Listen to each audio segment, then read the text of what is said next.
Hello friends मु आज पोई नाड़ी भाजिमी।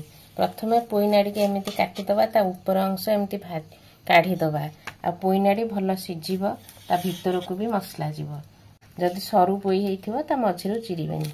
4-5टी आलू चोपा छड़ेकी एमती छोट छोट पीस करके काटिदेबे। एथर आलू पोई एमती सब करके काटि देइचे।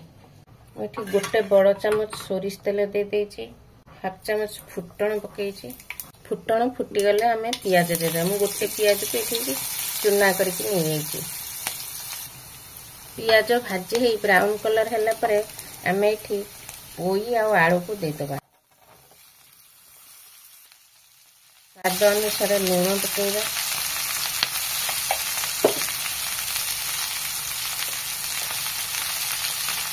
हलदी पकेबा। एथर भल भाव घोड़े दबा।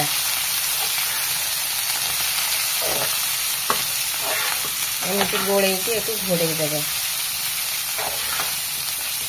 पोई आलू अधा सीझी आसिले भाजी हो गला मसला दबा।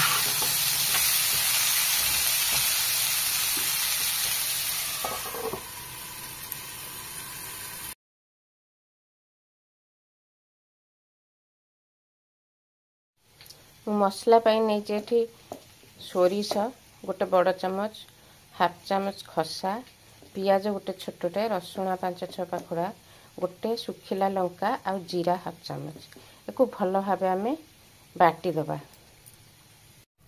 मझे मुझे 2-3 थर घोड़ा काढ़े गोले देती आ देखो पोई आलू भाजी हो गला आ सीझी भी गला अधा।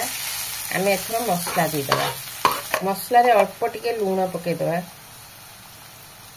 ग्राइंडर खोल धोई देकी एथिरे पानी अल्प देदबा।